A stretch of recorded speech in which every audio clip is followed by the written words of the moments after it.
But we can do a show. We'll Yeah, just we can film. do a show. I mean, we We'll might do as a whole well. show before it all begins. I did this with someone else. You did the other single person yesterday. Why not? Let's just go again. No, me and Jeff were speculating, kind of, because the Dark Portal was a little bit of a weird teaser, to be completely honest. You know what I Yeah. mean? Because why wasn't it just seems weird because even with Outland, Garrosh is not necessarily just like super Outland. I don't know. Right. It's his He is. origin. It's his But origin, but he's not the first thing I think of when I think Outland. Outland. Yeah. Yeah. Yeah, And yeah, so yeah. me and Jeff were speculating that about an Outland slash Dark Portal map. I mean, there was literally a map in Warcraft, the Warcraft 3 expansion that was basically a sports game where Illidan was the football. I don't know if you remember that. Did you ever play the Warcraft 3 expansion? The Frozen Throne? Yeah. Yeah, yeah, yeah. So, I don't know if you remember, but there's a part where Maiev captures Illidan, and she has him in a little package, and you and your army and an imposing army compete over him as he slowly gets moved one direction or another on the screen. Oh yes, yes. That'd be a hysterical Oh my gosh, map you're right. idea. That would be so funny. And even weirder if Illidan is then like on the team with him in the little package too. Yeah, yeah. No, that would be hilarious.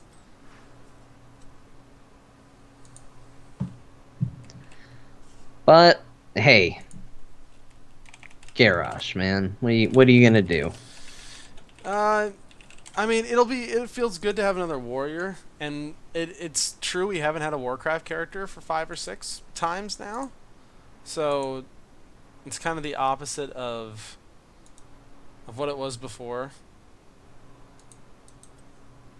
Yeah, I'm very curious to see what his abilities are. I think that I've heard some cool ideas that would actually turn me around on him. I think the thing that my mind immediately goes to is like he's a warrior. He leaps and he hits with his axe, and here's one where he throws his axe, and here's one where he tackles his dad. I don't know. Like, it just doesn't Well, it I doesn't don't. scream an amazing kit like when you think of just orc warrior dude. So I want to see the kit so at least that can get put to rest one way or another. Okay. See, I saw. I don't know if you saw on the forums or not, but let me see which map are we doing for round one here. Yeah, sorry, I keep distracting you from No, the no, you're fine. stuff you got to do. I'm like, let's talk about Garrosh.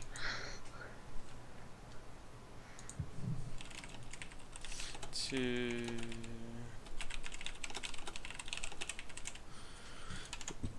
okay. Sorry, I'm back. Hi. Who gets the first map selection here?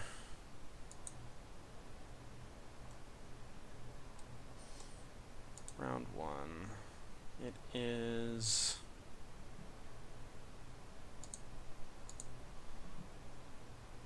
Map paint team. Okay, blue team.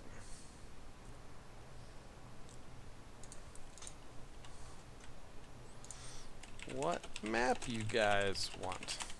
Okay, I don't know if you saw on the forums, the official forums, but a developer, not a developer, one of the coders posted and said that he was responsible for Garrosh's implementation Yeah. from a code perspective, and there are completely new mechanics that were implemented for his character.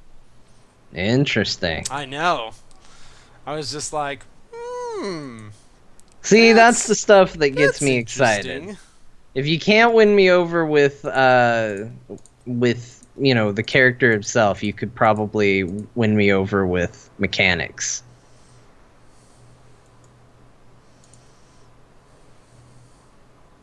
Yeah, I know. I agree. I think it's gonna be interesting, or it's there's potential for it to be interesting. Because when you say something like that, that makes me think it's kind of big, you know?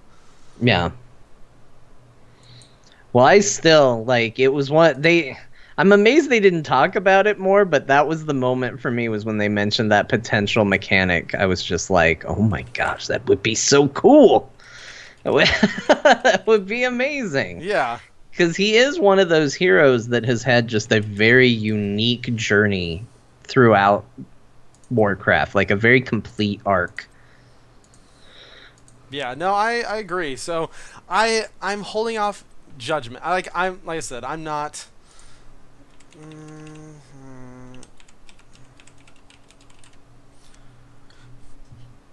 like I'm holding off judgment, right? Yeah. I'm not. Invite this other person. I know I keep like stopping in the middle of thoughts. No, you've got business to attend to. Um, I'm not on the I'm not on the hate train. I'm not on the hate train. Like I could honestly care less. Just for me, it's more just a ooh new character.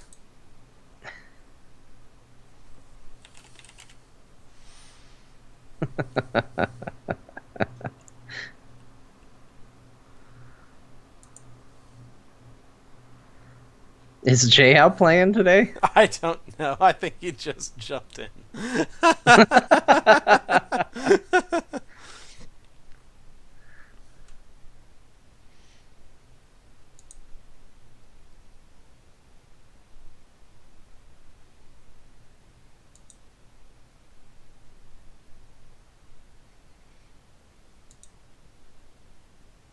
Okay. Oops.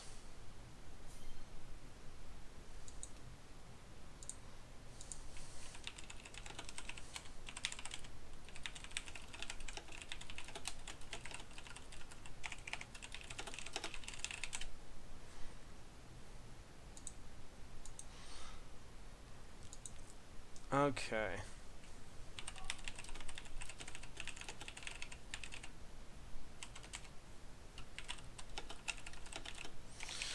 All right, folks. I think we actually. Well, I think we got a game. I think we hopefully have a game. Everyone just needs to get checked in on the site, and then we can get this thing going.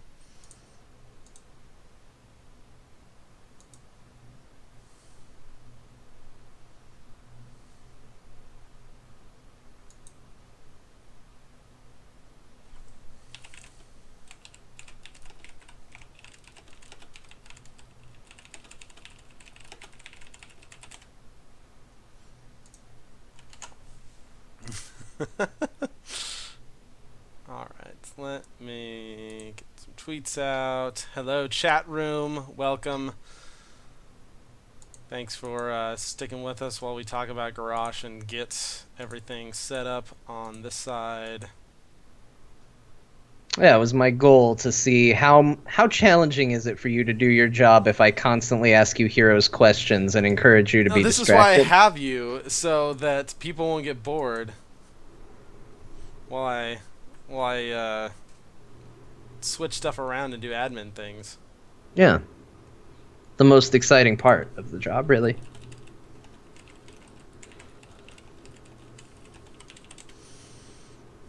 I want to see Jay's secret best Sylvanas strat. I know, That's right? what I want to see.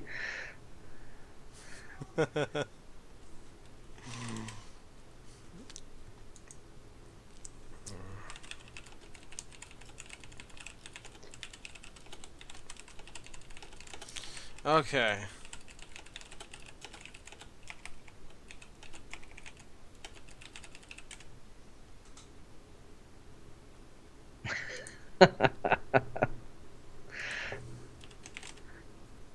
Where's my murky emotes? Sorry, other people. J-How jumped in to say hi to everybody. Okay, guys. I think we're ready here. Just getting the game set up finalized. Let me make sure everything's going.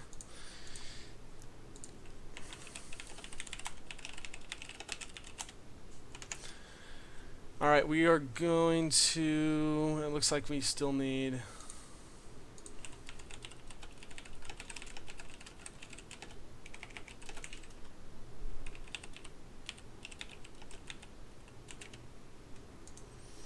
Looks like we just need one or two people to check in on the website for the Zul'jin and Juice. Zul'jin and Juice and subject to Zul'jin and change. Juice. Zul'jin and Juice. It's Let's see here. it's funny. Speaking of Jay Howe, ever since I told that story on the show, I cannot tell you how frequently I get asked, "Hey John, I'd like you on our team, but can you just make sure that you put the Ring of Frost completely around the Void Prison? That would be great." Hey, Cap Logan. Jay Howe, if you're watching the stream, I think you should run us through the Dragonshire strat you've got. The sweet Sylvanas Sweet strat. Sylvanas strats. So yes, this is really funny.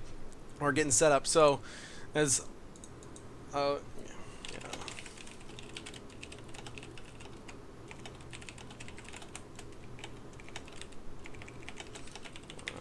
It's,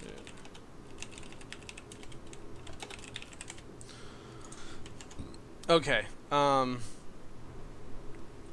So yeah, we did the podcast yesterday since Greg and Multi abandoned me. So I grabbed Jeff and we just did a two-man podcast, and we did the episode. We recorded it. It ended up being really good, and I was very tired, and so I forgot to switch the recording to mono instead of stereo Yeah. at the end when I uploaded it. So this morning, I had a bunch of people saying, I only hear TBK's voice, or I only hear Jeff's voice. And it's all the people who normally listen with just one earbud. And so they were only getting one side of the conversation since each voice was in a different earbud because of the stereo recording. So it was just one of those derp type I got moments. very close to messaging you this morning and saying, "So how many people have asked you about mono versus stereo recording for Mm-hmm. podcasts?" And I thought you'd probably heard it enough by that point that you didn't need me adding to it. Yeah, so at work, I grabbed Audacity, I pulled the thing in, I redid it as mono, and then I replaced it and re-uploaded it. It was just one of those, like, I was doing way too many things at the same time last night. Okay, let's see here. All right, guys, this is it. Welcome to Chair League. This is D2 Zul'jin and Juice versus Subject to Change. Both teams are both 1-0, and this is week 2 of Chair League. And it's going to be a best of 3 series. First map will be on Dragonshire. And so let's get into game. I love when teams that are both, I mean, granted, we're talking 1-0, but are both undefeated go against each other. I figured when I pinged you, I was like, I wanted to get a game that should be like nice and competitive. So I was like, oh, this is 1-0 versus 1-0 team. So let's check this team out, and it should be a really good game. I'm excited. It's gonna be Zul'jin and Juice versus Subject to Change. They will be on the blue team. You can see the little ticker on the bottom of the screen, and Subject to Change will be on the red side. First ban goes to Zul'jin and Juice.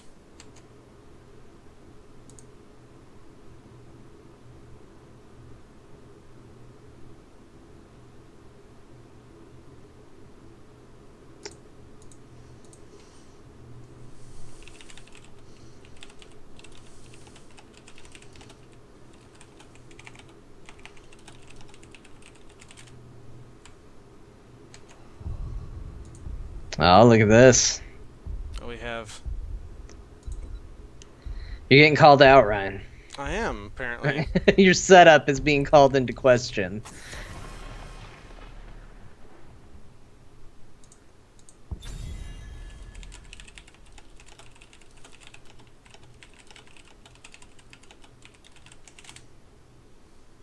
If only somebody wasn't sitting there distracting you by Garrosh talk while, So you know. so I'm looking at the website here, and the website is showing draft home team, Zul'jin and Juice. Map picking team, Zul'jin and Juice.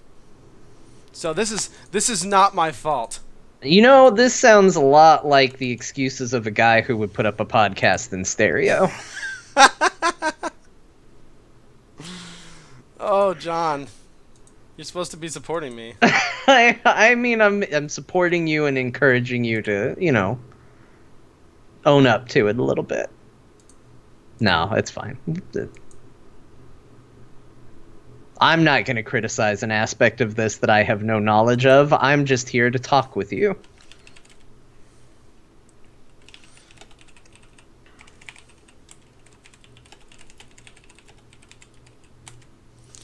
Okay, so we're switching team 2.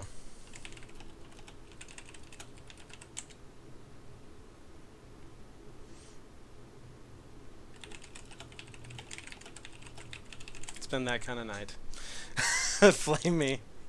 Yeah, it's really Burger's fault. Cause he left. Okay, here we go. Here we go, guys. Good lord.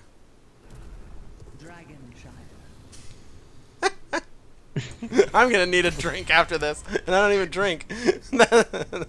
that's how this night is going so far, John. Off to a swimming start. Let's try that again. Hey. Hey, look, it's subject to change. First pick, first ban. Huh. Fantastic. Who would have thought?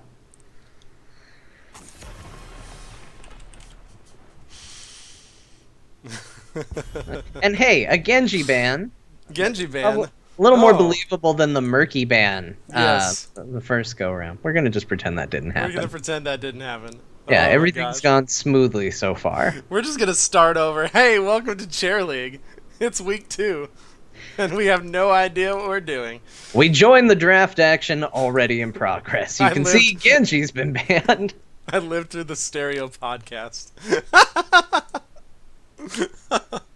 Oh man, that's strong. Yeah, Genji. Genji is just the hotness right now. He's so good. John, you know this. You had a session with Kyle Ferguson. Yeah, learning how to get. And then there's Uther. Surprise, surprise, surprise. He pops up to say hello, and then we tell him you're not welcome here. Goodbye. Sorry guys, if there's excessive giggling tonight, I'm apologizing beforehand. It's apparently just gonna be one of those nights. Ugh. Goodness. Okay, cool. You know, you're well rested. We I am well rested. We both found out we took a nap. Got an Ariel first pick. Ariel first pick. I wonder if that's comfort. You don't normally see Ariel prioritized that high. Not unless you're picking Cho'Gall. I mean, why not? Screw it. Let's just see Cho'Gall from Subject to Change. Why not? I mean, I shouldn't say that's the only case, but that's always where the little alarms start going off in my head. Usually you see it second pick, though, because you pick the Ariel and then you pick the Ariel battery at the same time. Right? Also, you typically want to ban somebody that would actually be strong against Cho'Gall, and I don't think that's going to be Genji. No. So, let's see what Blue Team does. They really don't have to worry about... I mean, healers... We're in a fairly decent spot with healers now. There's several healers that are fairly viable right now. And bam, there's our... There's our Tassadar Vala right off the bat. So, Vala now denied as the Ariel battery. There's still a few good Ariel batteries. But most likely we'll see that Tassadar paired with another support of some kind. Maybe Stukov? I mean... He didn't have the greatest showing in the last game that we cast together, but he was brand spanking new then, and now who knows? And now the Lords of the Storm Hero of the Week build is out. So, I mean, everyone should be super successful with Stukov. Win rate's about to skyrocket. Yeah, exactly. This is Stukov patch. All Chair League is played on the latest patches, just for those in chat wondering. And they're going to pick up Gul'dan and Arthas. Oh, that's the Ariel battery right there. Yep. And that makes sense. He's one of the other handful of very reliable Ariel batteries. You'll also sometimes see Lunara on this map, as she can be pretty good. The lanes aren't super far apart from each other, and so she does really well in rotations. Dahaka going to be taken off the table, so and that's another interesting thing is globals weren't prioritized at all until the second ban phase, because Dahaka and Falstad can potentially be very strong on this map just because of the global and the shrines being able to get an extra body wherever you need it pretty much instantly. Especially with fly, the map is small enough that you can pretty much fly from anywhere. Yeah. And subject to change, opting to remove a little extra burst with the gray main being gone. Mm-hmm. So now it's, do we see the Falstad pickup? We got rid of Dahaka. I doubt we'll see Brightwing. I mean, it's always possible, but very few teams outside of Fnatic and HGC run Brightwing with any sort of success. Yeah, I mean, the banning of Dahaka means they're at least acknowledging the global as a potential. So I'm curious to see if they're going to say, hey, well, let's pick it up for ourselves, or just more, we don't want to deal with it from you. Yeah. And we still could potentially see Cho'Gall. We could. Ooh. It's fun to see Alarak get pulled out. You don't get to see him super often. I know. I love Alarak. All right, so now subject to change is one more chance to get Cho'Gall. You're still. I thought we debunked that, but I like that you're still on the hype train. You're like, if you look at it, it would be pretty scary. It's not. It's not out of the question. No. It's not. Yeah. It's not out of the question. They've got a core lineup, like, and there's not. They'd have to use their fifth pick on the side of Zul'jin and Juice to do some sort of a counter, which could be against what they're trying to build from their comp in general. Because if they were forced to do that, then they're either forced to pick their second support, or they're forced to make Tassadar a solo support and go with like a Tychus or something. Which is rare that you see these days. Ah, dang it. Yep, sorry. Dreams Hopes shattered. and dreams crushed. Thanks, Diva. Diva Zebo. But I'm always so excited to see Nazebo. Yep, that's good. Okay, so you probably get a second healer here of some sort. Rhaegar's open, Stukov's open.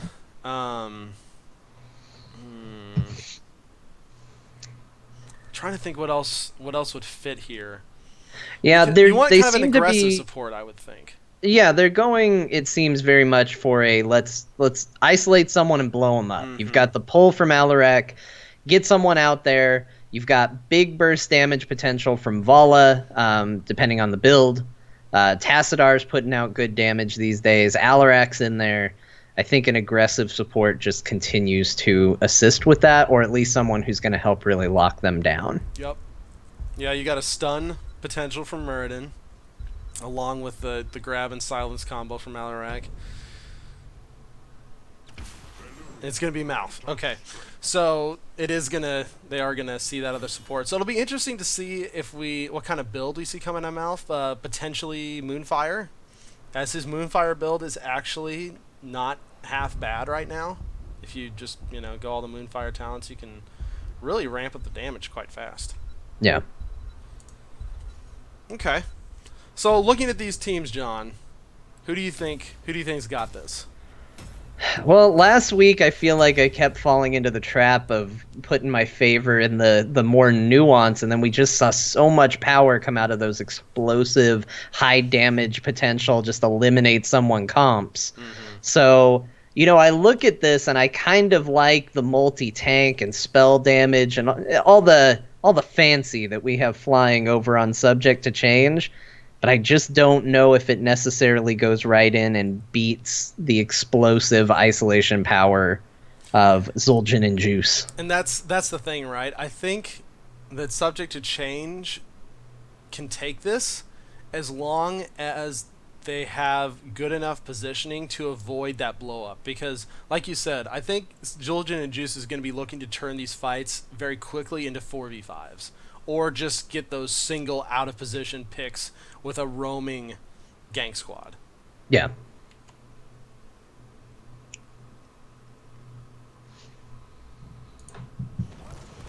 All right. So, on the side of Zul'jin and Juice, we have Ben. Just Ben. On Vala. I like it. Kurt Dog on Tassadar. Burger on Muradin. Mango on Alarak. And Hemo Santiago on Valkyrian. And in red, subject to change, we've got Timmy B on Gul'dan, Fledgehammer on Ariel, Math Problem on Arthas, Linehouse on Diva, and Multipass on Nazebo. Okay. Look at the amount of quest talents we've got coming out. There's 5 so far. Goodness. We do see Moonburn coming out for the first one. We got our little traditional let's all fight in the middle. Yeah, just feel it out, Yeah, see not? where everybody's at. Third win, little Scion Fusion. Interesting, Scion Fusion. You don't see that one super often, because it's normally with Tassadar these days, it's the auto attack.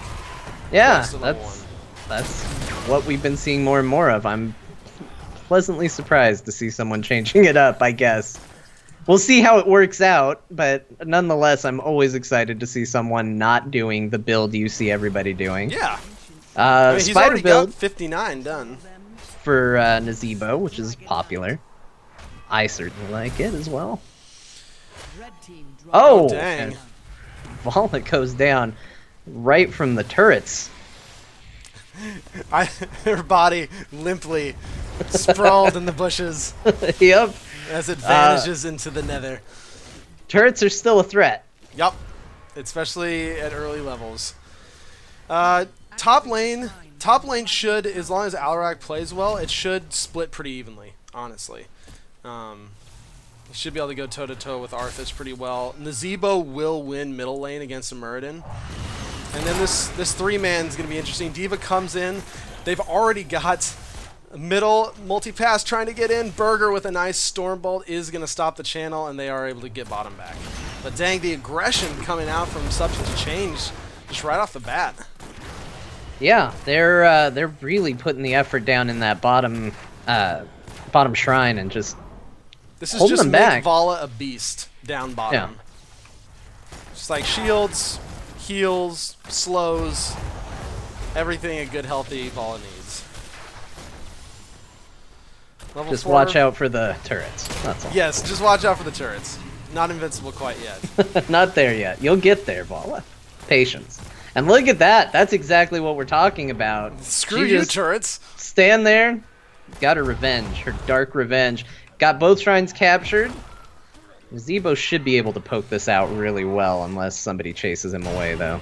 Oh, the mech is out to do a little bit of zoning. Doesn't end up hitting anybody. But now Linehouse has a full health mech again. But Ben just going crazy on Gul'dan over there. It is enough to temporarily force them off the point. They don't really have a good position to take the current no. Dragon Knight, Multipass is though. pretty low right now. And this is just super back and forth. Linehouse still hasn't even had a mech death. I think the push from our blue... Oh, there's the mech death. The push from Zul'jin and Juice, as we can see, is getting some work done, though. Both turrets are gone, the gate's gone, and the Vala with the double support is just... It's strong.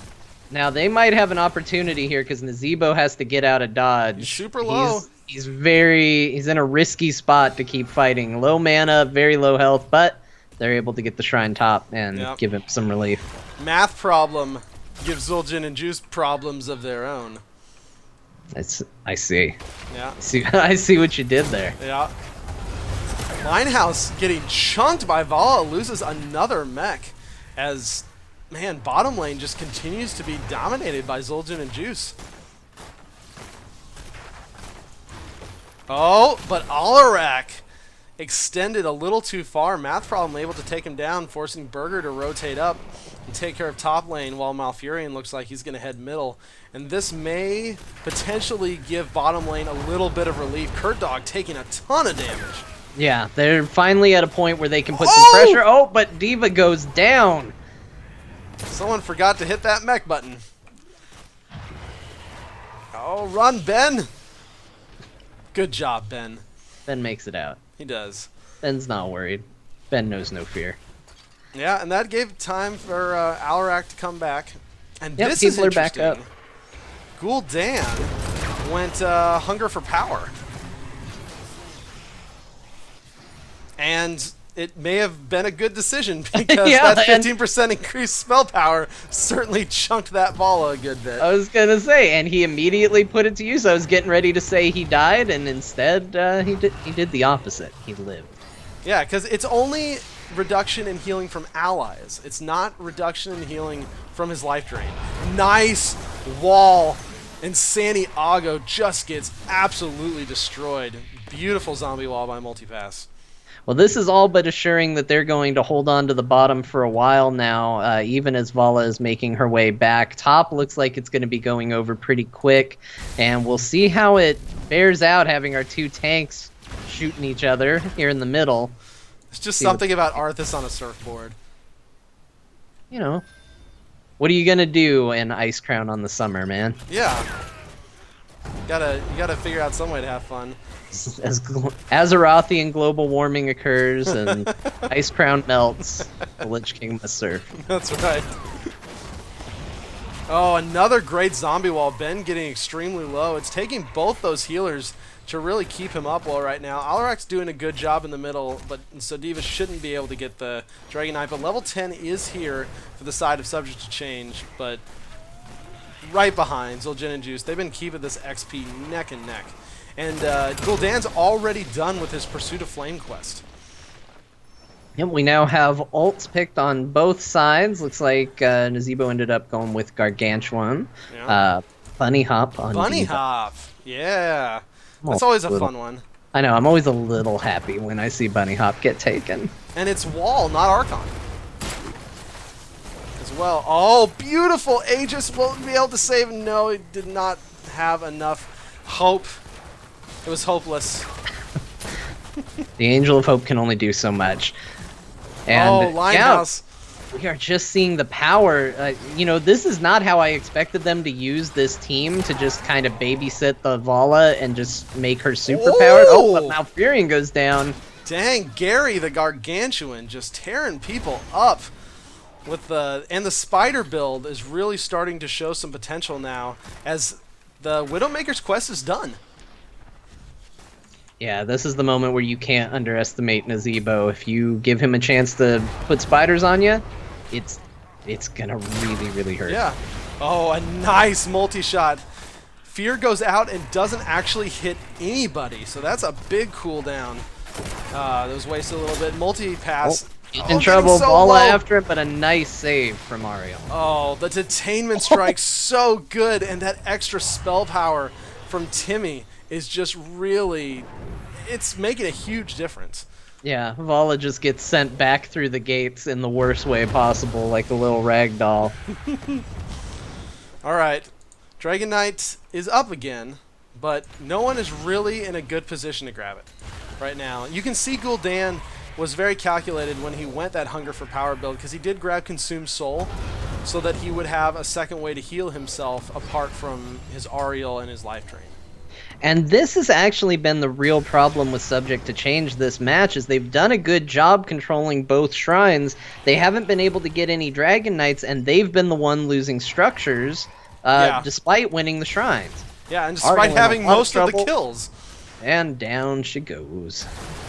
It was a nice rotation by Mango to come down and to grab the Ariel. And now, at this point, Zul'jin and Juice really doesn't care about the Dragon Knight. They've got so much good push right now, and just like, Dragon Knight? What Dragon Knight? Yeah, we don't need it. Ben going deep. Oh, he dodges deep, the and he first, got it. but not the second. Wow. Vala going ham. And Zul'jin and Juice, again, like I said, they don't really care about the Dragon Knight. They grab a shrine when they can. They're making sure they're controlling the middle real well. Both towers and gate mid is gone. Ben! Oh my goodness. Knowing no fear, but perhaps should have known at least a little bit of fear. Ooh, Malfurion and Vala both fall, but they do take Gul'dan with them. That's a nice Twilight Dream, but Kurt Dog Mango pulling back just a little bit. But Linehouse, you're not... Okay, you got self-destruct. It's no biggie. Whatever. Pop. Muradin comes in just to see if it hurts. Like, what's up, guy? Oh!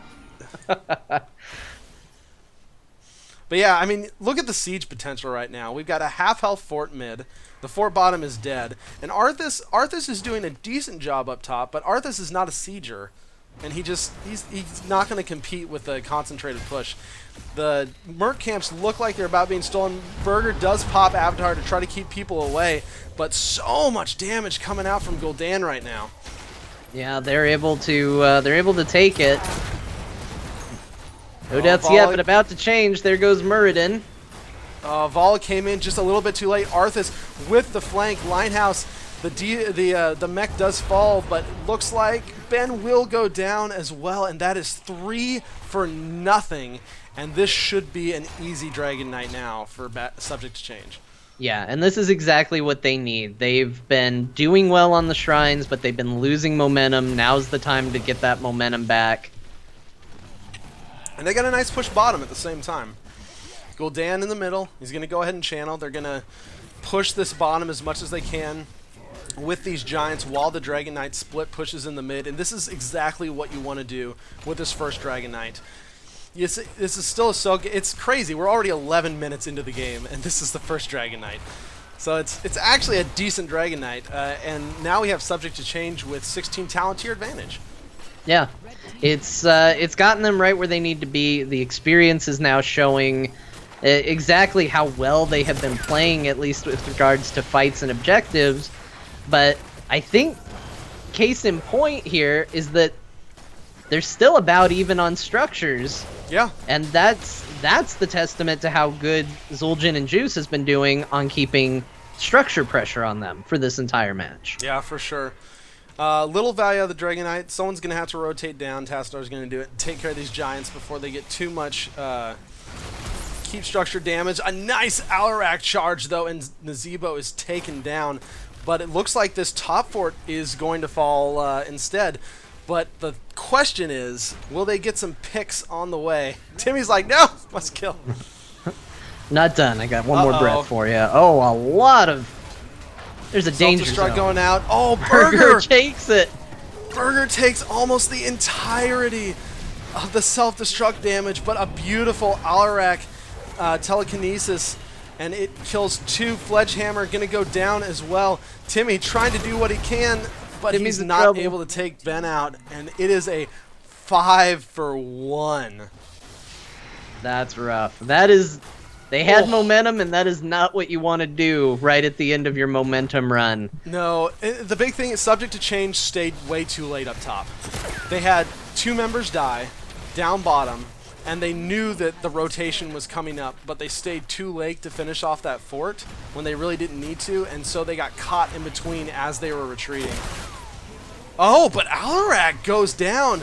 Freaking multi-pass and his zombie walls, and then you just throw Gary down and say, Gary, have a party, and by golly, Gary has a party. Nobody tells Gary what to do. No one tells Gary what to do. So Alarak will go down, so that's a little consolation, but they are going to get their giants stolen from them, as Zul'jin and Juice probably is just going to rotate around and take as many Merc camps as possible. As team wipes go, that was not as disastrous as it could have been. No. And that's thanks in large part to Nazeebo's defense. Multipass really did a good job of keeping them from gaining too much out of that. Yeah. And the fact that there was no objectives up. It was good that it happened right at the end of the Dragon Knight phase, as opposed to, right at the beginning of a Dragon Knight phase, because you never want a 5-man wipe with a Dragon Knight out. All right, we got all 5 members kind of concentrating in the bottom. We will have the Knights pushing top, so they're going to have to be aware of that, because they will get some serious push in on that top keep line. Yeah, at this point it actually plays into subject to change's favor to just keep the team fight going down here. Let top just build momentum, but... Oh, Fear ends up just hitting Muradin, but Muradin is just a pile of HP. Linehouse taking quite a bit of damage, but Suit doesn't quite go down yet. Disengage. Roots, nice Arthas wall. in no man's land. Good Aegis, though. Oh, that was a beautiful Aegis. And no one has died yet, but everyone is getting low. No deaths, but once again, no deaths. Oh, spoke too soon. There goes Ariel. Alarak, gotcha. Yep, the mech goes down, Ariel goes down, and as long as Zul'jin and Juice doesn't lose anybody with the low health here, they'll set themselves up really well. They need to send somebody back up top to clear those mercs. Timmy looks like he will fall. Nice roots coming out from Santiago, and this is Zul'jin and Juice's Dragon Knight. There's really not much that Subject to Change is going to be able to do about this. No, it's going to be very difficult for them to fight this off, especially while they're trying to fight right up against the wall. But they might be able to poke it out long enough. And Diva goes down. I'm going to take that back. Diva, you're so squishy. They're already moving in to get it. There's no one in position to interrupt it. The only thing working out in Subject to Change's favor is the mercs are still pushing the top. Yeah, like they've gotten some good value out of that night camp on top. And no one's taking care of it. It probably won't kill the keep, but they lost the gate, they lost both towers, and they may lose a little bit more. Yeah, if they can have a good defense here, they'll be okay. If you're Zul'jin and Juice, oh, beautiful stasis. Unfortunately, it's right onto an Aegis. Right in the middle of everything. Everything comes out for the He's Zebo. just not going anywhere. But yeah, this is really all that Zul'jin and Juice needed from this fight is this keep. Burger got pushed back by the Fear, but unfortunately the Fears just haven't quite been where they need to be. Oh, nope. Arthas goes down too. Oh. Okay, Diva is back up. This is a 3v5, and Zul'jin and Juice are super low right now. So Diva comes in, self-destruct goes out. Linehouse gonna try and stay alive as much as possible. Gets in the mech again. Okay, we're good. Burger is... They are burning through that mech so fast. This is so scary.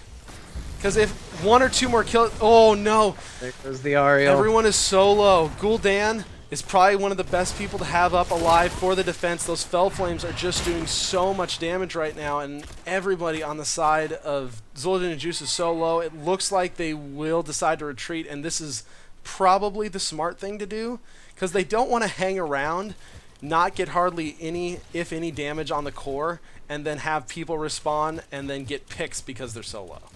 Yeah, there are things they can do on the map right now far safer than trying to continue to push core that will give them just as much of an advantage and let them recover a little bit. Their Malfurion had no mana at the end of that. I think beat a retreat, that's what you do. Yeah, and they got what they came for. They got some kills, they got the keep, so now they're going to have nice map pressure in that bottom lane. And both teams out with level 20. Farflight Quiver coming out on Vala, so huge auto attack range on that Vala now.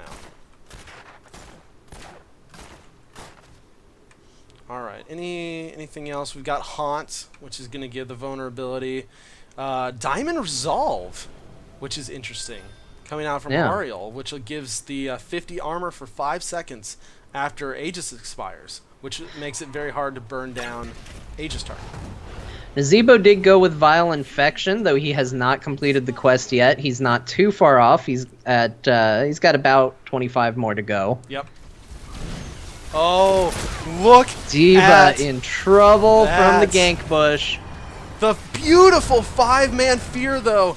Nice Iceblock bound Malfurion, but they're going to try and finish him off. He is down with Gary right now. But the Storm Shield coming out as well, and everyone is just so low.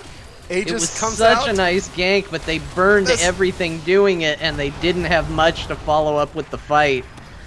Muradin does go down. Santiago getting extremely low. Forces the shield out. But Vala, just that multi-shot damage coming out. Kill Gul'dan. This is actually not a horrible trade for Subject to Change. It really isn't, considering how good of a gank that was against the D.Va. Coming out just 2-1 is not the worst thing in the world. No, especially they're when still they in got a rid of position their where they main can do tank. things.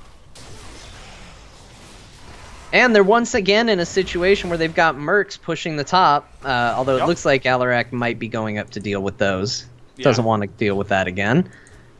But that should allow Subject to Change enough time to counter this Dragon Knight as well. And so it won't be the freebie that Zul'jin and Juice were probably hoping it was going to be. And what's interesting is now they've got Subject to Change nervous about the Dragon Knight going, and you can see nobody's actually really trying that hard for it. They're just taking other objectives and doing other things that they need to get done otherwise at this moment. They're actually using the fear of the Dragon Knight as a chance to clean up their side of the board and say, we can make this easier on ourselves. But this is really exactly what Subject to Change wants. They want... Oh, look at the double Dwarf Toss rewind here. Nice fear. Ben so insanely low. Aegis has to be used on Gul'dan, and they're just going to pull back a little bit. Burger taking a lot of damage. Bunny Hop in the middle of everybody, and there is the self-destruct. The detonation. Oh, but he stasis. Santiago just completely isolated. The shield comes out, but he is dead. And now Zul'jin and Juice in full retreat. And this is exactly what Subject to Change wants. They wanted to, they want to extend this game out because Nazeebo is only 6 away from getting that quest completed. And Alarak's going to fall too. This is very, very good for them. Right now, they should be able to get a Dragon Knight off of this if they pursue it heavy enough. There is good poke on middle from Tassadar and Vala. So there is potential that they might be able to poke. D.Va's going to have to deal with this Night Camp. Oh, but Gul'dan in a lot of trouble right now. Oh, he stepped out a little have too the hope much. to heal him. He's healing himself. Oh, there's the armor, though, coming out. Might be enough to save him. Oh, and not. And that's... Vala dies as too. well. Burger, you need to get out of there, dude. You are in the wrong spot. Oh, no. Oh, no. That and so this is one of those times where you're 4v1, you're not going to be able to interrupt the Dragon Knight. Just get out of there and deal with the defense. Like, that's what you have to do. Because now they're down to Muradin for 45 seconds. Vala is down for 30 seconds. Completed his quest. He's going to be a powerhouse against even your structures at this point. This is a death push. Subject to Change wants to end the game right here. And they're going for it. Although there are enemies on the core right now, so Gul'dan might be up in time to deal with. Yes, it should be fine. All right. Shield is gone on blue side. The Nazeebo damage plus the Dragon Knight just doing so much. Vala is back, but I don't think it's going to be in time. And That's it's not. it. Oh. And that's a 22, almost 23-minute Dragon Knight. So, I mean, what can you do, right? And that's kind of why I was pointing out a little bit of the futility of Muradin trying to stop it, because I think he could have disengaged and gotten away, but he stayed around to try and interrupt, which is noble. But when you're 4v1, even as Muradin, it's not going to happen. And if you die, then your team's out at another defender. Yeah, they just boxed him in and ate him. You know, he can have all the hit points in the world, but they didn't have any. They could be there all day if they wanted to. Yeah, exactly. Hard fought battle though. That was super close. Yeah, that was a exactly fantastic what I wanted game. to see. Yeah, that's exactly what I wanted to see. All right, so GG's to Subject to Change. Let me get the website updated here. Subject to Change wins that one. That could have gone either way, though. Oh, absolutely. And I Really could feel have. like both teams played to the strength of their comps very, very well. And it just turned into, okay, which team is going to blink first, which is exactly what you want in these sorts of matches. Mm-hmm. Okay, let me hit up subject to change and find out what map they want.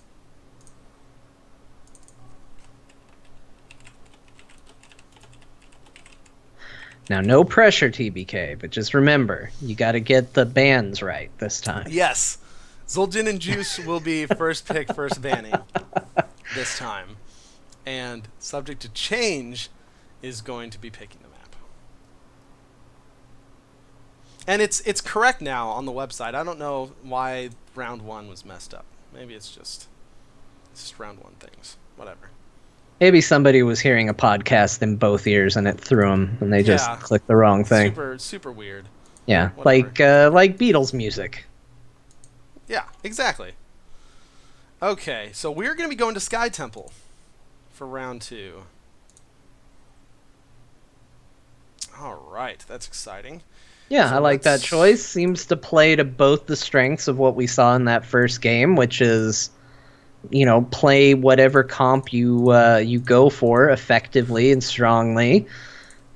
Yeah. All right, so Zul'jin and Juice will have first pick, first ban.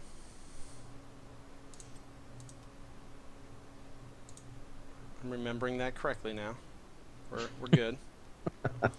We won't have to remake. I want to see Murky get banned again. I want to see Murky just played. Dang it! Give me some Murky action, guys. That was good though, John. That's what I was hoping this series would be. Yeah. That's what I was hoping this series would be. It's very very close on both sides.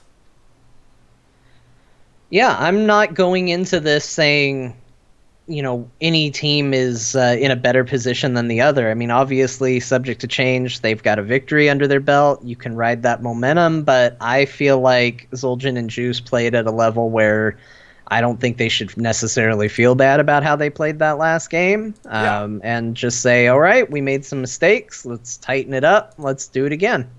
yeah. I mean that's really all they need to do, right? Just need to tighten it up a little bit, and they'll be fine.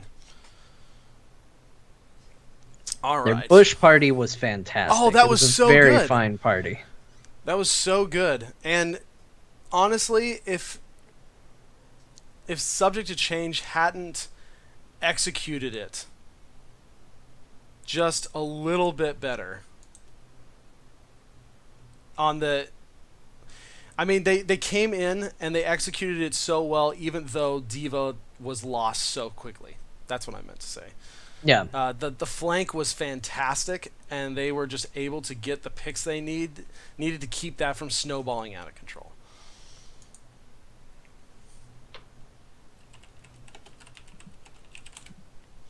Okay, so we're getting the last people in. Like I said, it's going to be on Sky Temple. First pick, first ban this time, going to Zul'jin and Juice, and this is subject to changes map pick.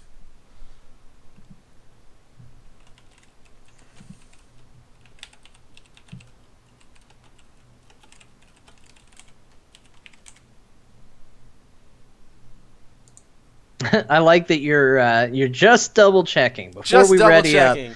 I'm gonna just float this out I'm here, and you trying all feel to. free to shoot it down if you don't like it. I'm trying to be a good admin here. Yeah, I like Where's it.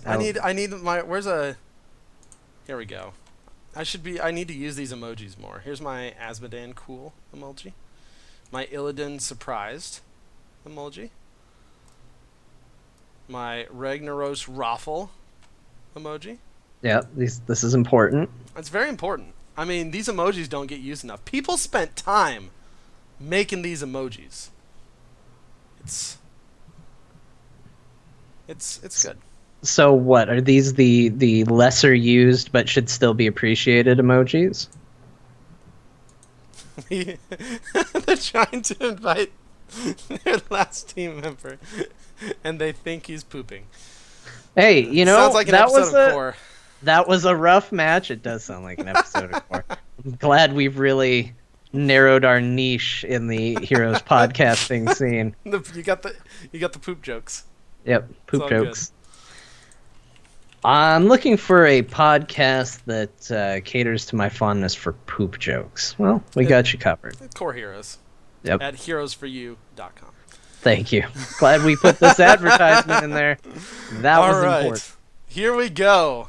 Game number 2 on Sky Temple. Zul'jin and Juice versus Subject to Change.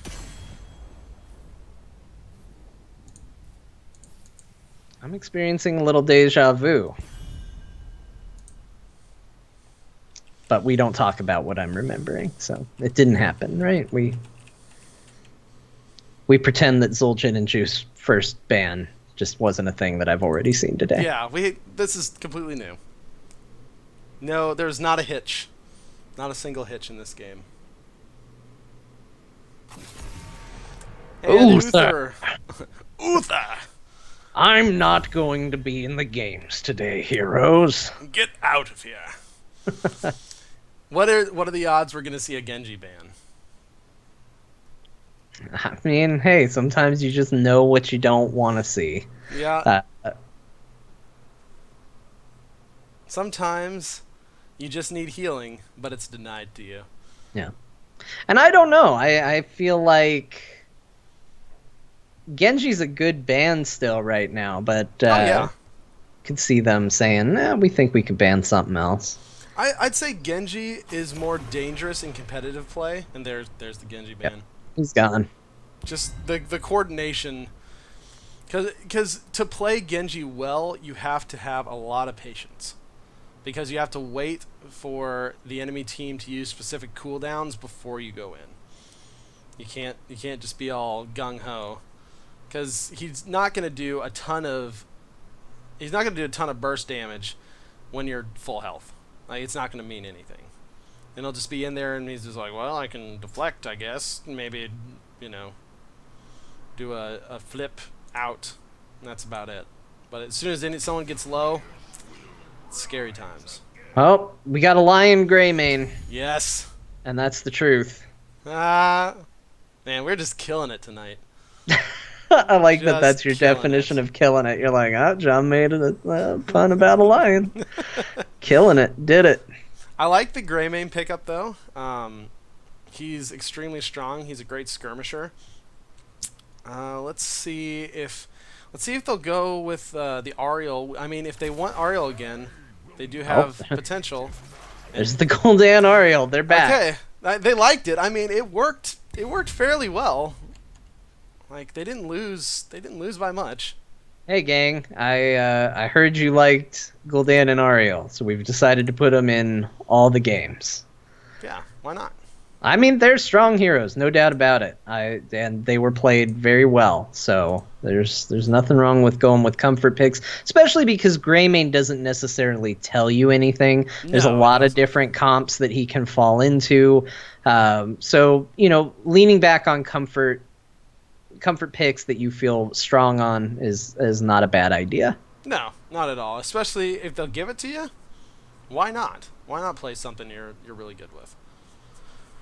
They're taking their time with these secondary picks. We'll probably see a support coming in before the first ban phase.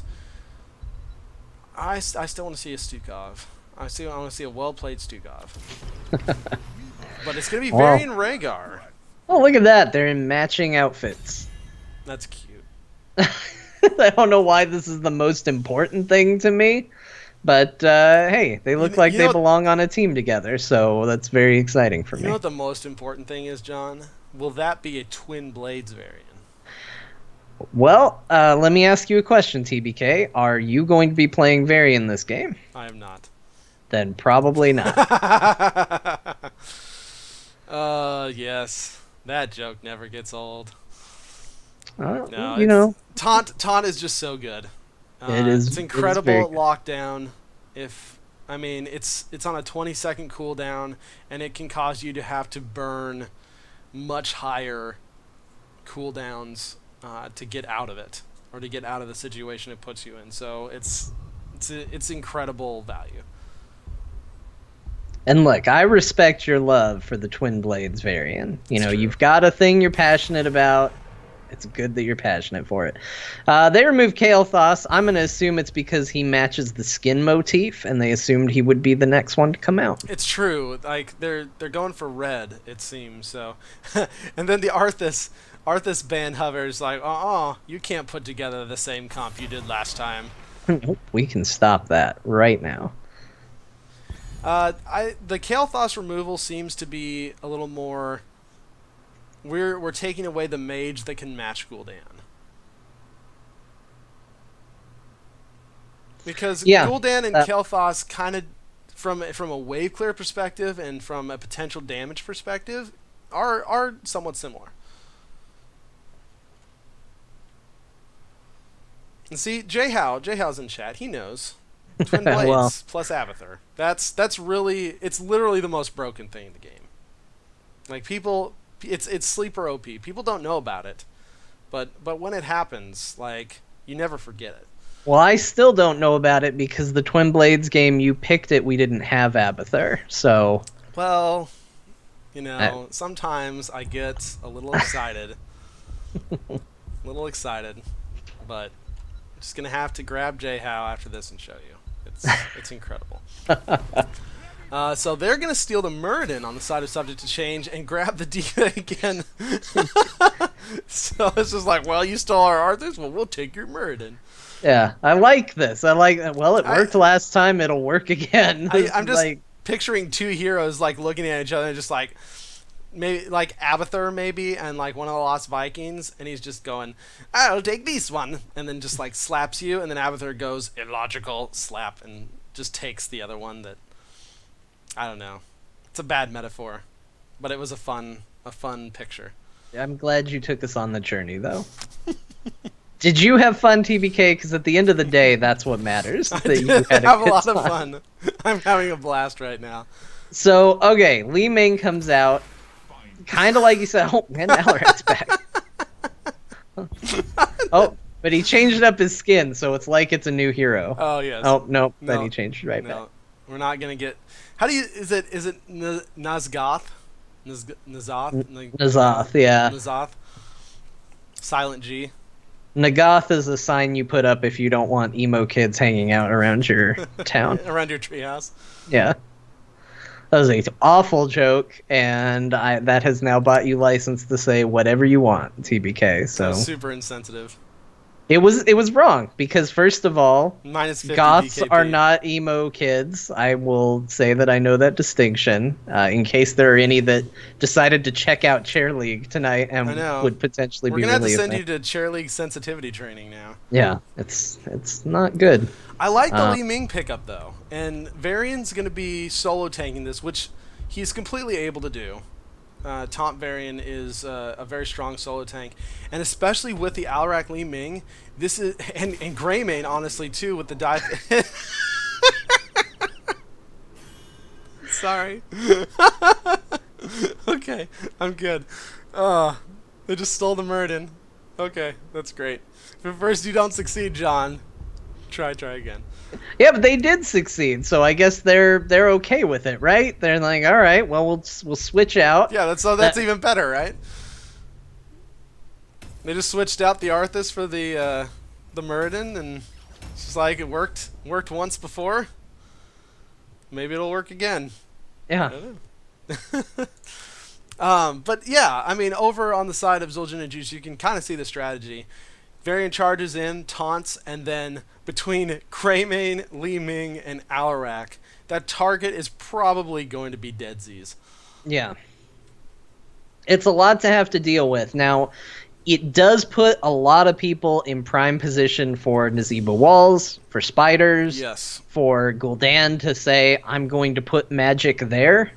And that's a risk, but we'll see how it pans out for them. And it's gonna make things a little complicated with the Aegis as well, because that might potentially be able to screw up your whole engage. Over on the side of Zul'jin and Juice, we have Ben on the Grey Mane now, Kurt Dowg on Li Ming, Burger on Varian, Mango on Alarak, and Hemo Santiago on Rhaegar. Well, and over on the other side, subject to change, red team, this might sound familiar. Timmy B on Gul'dan, Multipass on Nazebo, Linehouse on Diva, Math Problem on Muradin, and Fledgehammer on Ariel. We could have just recorded your voice lines from the first game. Yeah, but then have like a very different sounding Muradin. Just thrown right in the middle there. I like the consistency though. Oh my. Oh my gosh, Timmy B. 40 health. And see, this is why you look at your comp kids and you figure out if you have the better level 1 team fight. Because that was a heck of a lot of burst damage coming out from Zul'jin and Juice right off the bat. That was a lot. Timmy B learning the hard way about damage and numbers. But he's Gul'dan. He can get himself healed back up pretty quick. NBD. Alright, so we got Varian on top. Varian versus the 3-man right now. These and lanes... Nazebo gets picked off by a very angry lion down in the bottom. Yep. I can see his corpse rotting in the bushes as it disappears. It's always my favorite spot for the corpses to ragdoll into because it looks like they tried to hide the body after they did it. Just heroes things. Yeah. All right, we got our first set of temples spawning, and Ben's going to stay bottom as long as he can because he's getting a great amount of extra soak, already over half a level just because of that kill on Nazebo. Yeah, Nazebo's coming down to try to get caught back up on assuming stacks if he's going the same build. And looks like we've got a little bit of poke, but mostly we're going to just see the quote-unquote gentleman's game of letting each other have the shrine, although a little bit change. Of poking back and forth. Yeah, just a little bit. Just stay on your toes. Yeah, Nazebo seems to be going spider build again this time, but Gul'dan is going for Echo Corruption this time around, as opposed to the Fell Flame quest. Well, you got to do something, right? You can't just be 100% the same people. No, I mean, where's the variety in that? Rhaegar comes up to help Burger out a little bit. Nice corruption damage going on. And Linehouse is doing a really good job with those. Why can't I remember the name of that spell? Defense Matrix. Yeah, they've been doing a great job with the Defense Matrix. Getting a lot of value out of that in both games so far.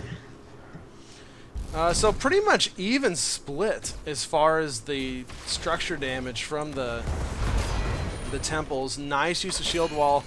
Burger is able to pull back and be just fine against that 3v1. The Giants are going to be picked up fairly early on the side of Zul'jin and Juice, and it looks like they're already setting up to push bottom lane hard, and Multipass is going to have to be really careful because of this rotation. He's getting real sneaky, and he's going to be in a lot of trouble. I don't think he realized the other two were on the way. Oh. He tried to get cute. Oh no! No, the turrets! Oh, the totem! Oh no! Oh, Multipass. Oh. He didn't know. He didn't. He was super excited because he had gotten the flank onto. He got the wall too to boot. He was ready to go, but the rotation just killed him. At the same time, a good push back on top as Subject Change grabs the fort, but Mango's doing a really good job in the middle, and the middle fort's almost gone as well. But look at the bottom. This is not rough. Where you want this to be before that bottom shrine pops. No, this is going to make it super hard for Subject to Change to contest this bottom. They're going to pick up the camp up top, but it looks like so is Zul'jin and Juice, so it's going to end up working out to be pretty even there. They're going to have to try to play catch-up in the bottom, and that puts them in a real rough position for this shrine. Yep, Zul'jin and Juice, a level and a half ahead right now. And honestly, if you're Subject to Change, it's very debatable whether you should even try and fight this temple. Yeah, this could be just a good time to get caught up. You got Li Ming kind of just scouting from the bushes. She knows she's not going to do anything against that. Um, Got the rotation from Zul'jin and Juice. They are almost level 9 now, so there is even the potential for level 10 during this temple fight. And, I mean, subject changes posturing.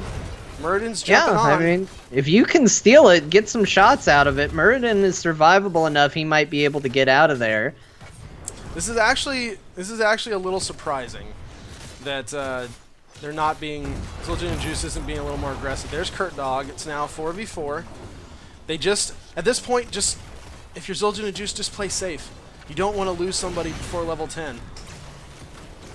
But they're going in. There's the self-destruct. It's gonna Burger's gonna throw his. Oh, he didn't get it up in time. He missed it, but the heal's good. Oh, Ancestral just in time. Li Ming comes out with the blast, and Math Problem is going to fall as well, and that is that didn't quite work out for him. He found himself with a bit of a wolf problem, and they're just gonna abandon the temple and go straight for the boss. Yep. They can. They have the damage with Greymane and Varian there. Rhaegar, even. There's no reason not to, yeah. Decent damage, too. Yeah, in fact, he's even saying, no, don't worry, Varian, I got this. I'll tank it. I'll tank it. No big deal, guys. I know you got that big shield. Gul'dan. Comes there's a in taunt to see Varian. Going on. So it looks like we got charge on Alarak, taunt, Ancestral we saw, of course, and the disintegrate from Li Ming, and curse bullet from Greymane, and they're still a level away. They're not gonna actually follow the boss, but they're just kind of take everything else. Yeah, use this opportunity to really get control on the board. Nazebo is having to fight really far back up there in the top as he just continues to try to get value. Greymane is coming around for the flank right now. Multipass really has nowhere to go. Math Problem coming down. Alarak dashes in. Oh, but they may have put themselves in a really bad spot. Mango actually ends up going down. Santiago trying to run out. Li Ming comes in with the flank to get a little bit of damage, and they should be able to disengage this. Yeah, it ends up being just a 1-for-1 trade. It was a really good flank, just took a little too long to execute. Oh, Ancestral does go out onto Greymane. The Aegis has to be used. Linehouse does not have the mech to save himself, and the Li Ming resets are coming in. Man, Zul'jin and Juice angry after that first game loss. That turned from a 1-1 to a 4-1 very quickly. Yeah. And Zul'jin and Juice, honestly, even right now, this is their game to lose. They're up 3 levels. They are up a talent tier. They've only lost 1 fort, and they have keep wall pressure. Like, this is... all they need to do is just keep up the map pressure. And subject change just won't be able to move anywhere.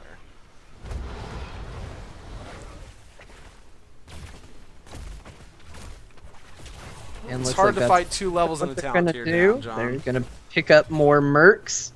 Again, just keep up that pressure. Keep them fighting on multiple fronts. Well, we might end up having a skirmish over these right here, though. All right, the taunt does go out onto Gul'dan. A beautiful Aegis. The self-destruct comes out, but Varian's able to stay in with the shield wall and just pop. The bunny hop is coming out, though, slowing everybody down. But Li Ming is going crazy right now. Diva goes down. The silence is out, and she is gonzo. But Greymane does end up paying the price as well. But the mercs are stolen, and it's a 2-for-1, plus the mercs. So again, Zul'jin and Juice just coming out ahead, and now with Diva down, 2 temples up. They're just free to start getting some shots. James is going to have a hard time trying to defend this because they've got mercs on top, mercs on bottom, top and bottom minion pressure, and they've got 2 temples going, which is not helping the pressure at all either.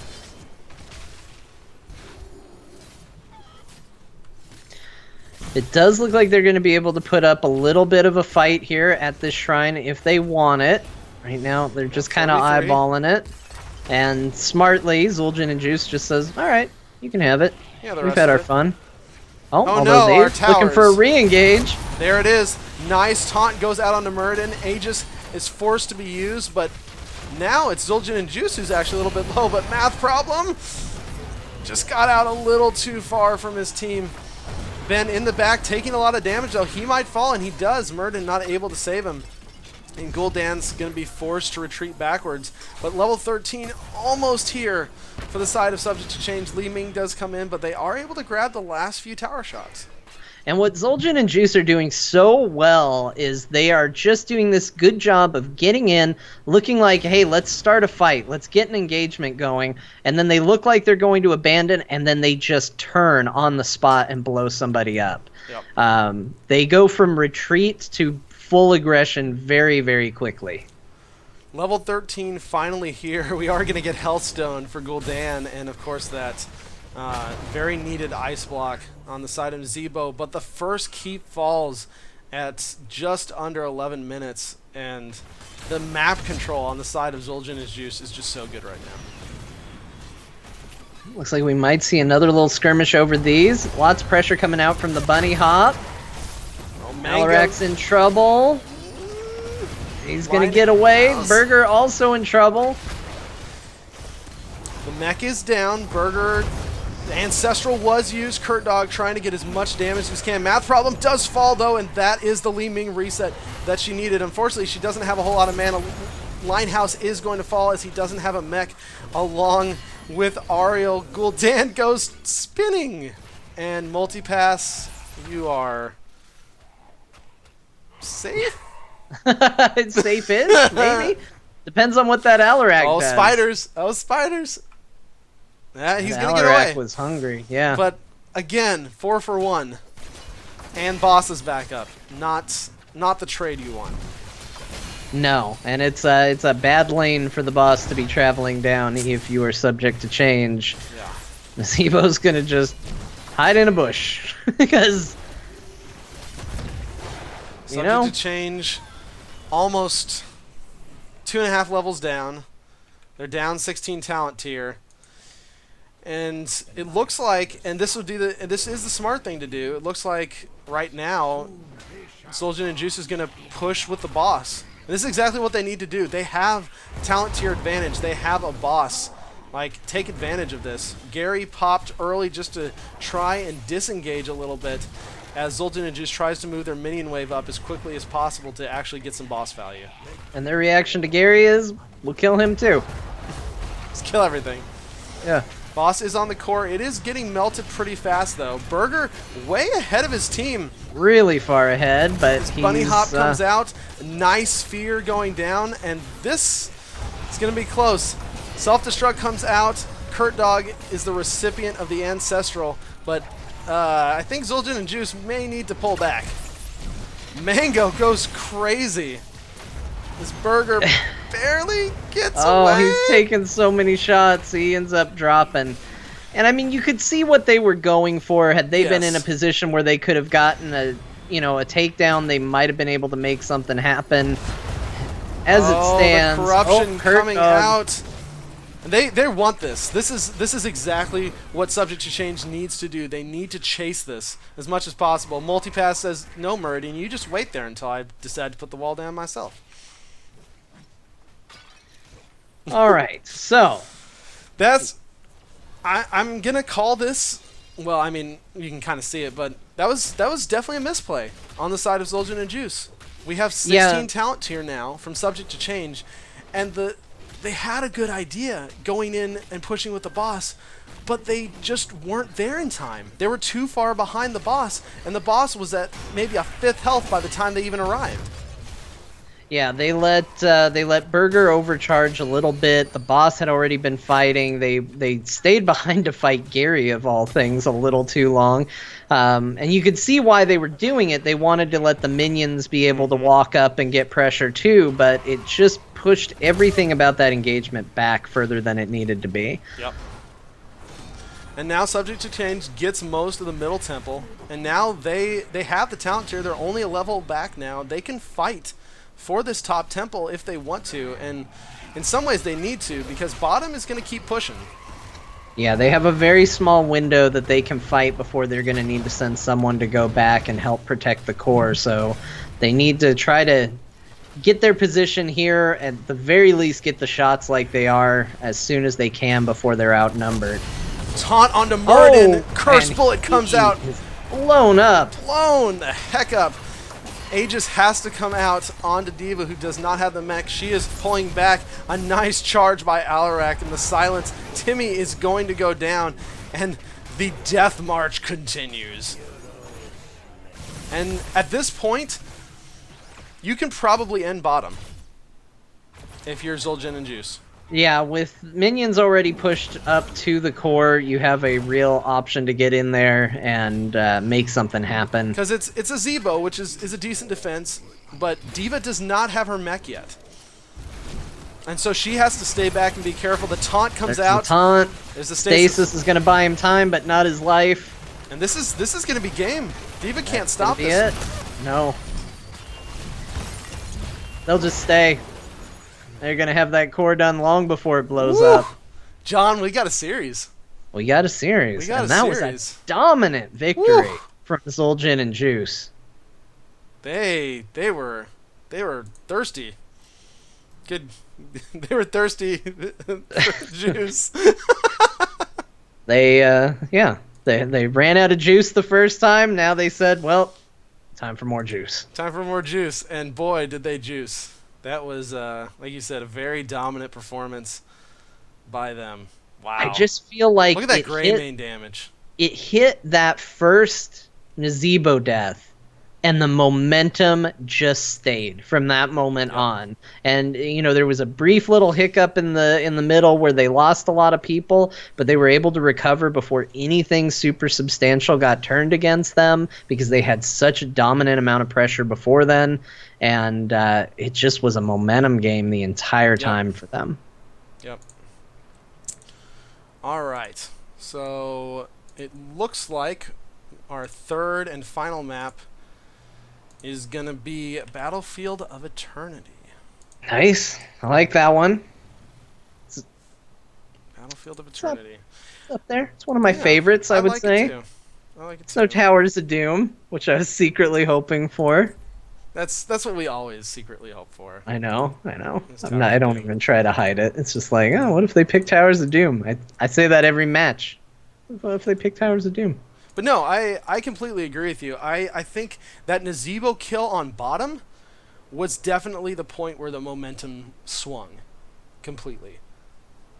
Because with his death on bottom, that 3 or 4 man was able to just push bottom in so hard that Subject to Change didn't have anything they could do to contest that bottom temple, and then Zul'jin and just rolled that momentum constantly from there on. It was good. Yeah, I really, really enjoyed that game. And actually, thinking about Battlefield of Eternity as a map, it is a very good choice for them, because I feel like Zul'jin and Juice has shown that, like, hey, we can team fight really, really well. So having something where you can rely a little bit on the objective too is going to play to a bit of favor for Subject to Change. To help buy them a little time. We'll see if do you think they change up their draft this time? Or what's the mindset? Well, it worked first game, it didn't work second game, but maybe it could work third game. I don't know. I would say yes, probably switch your draft up a little bit. Yeah, I mean that's the risk you take, even if you're playing comfort heroes.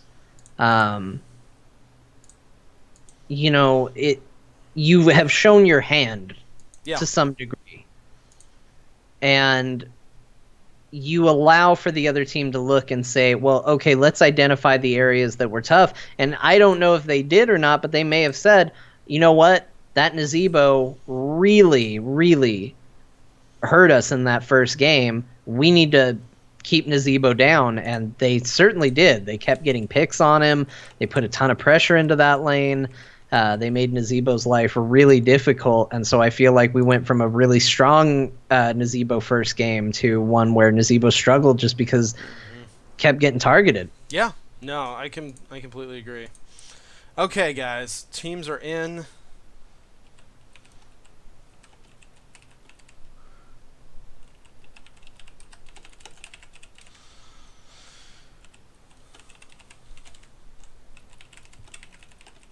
Okay. All right. I think I've got everything set up right. I'm second guessing myself this whole series now. Yep. They say the first actions you take set the pace for everything that comes after. Yep, it's true. Just waiting for Zul'jin and Juice to give the ready, and then we are good to go for round 3. I don't think I've ever been so anxious for a draft simply because I'm curious if we're getting the same heroes Same or thing. not. All right, here we go.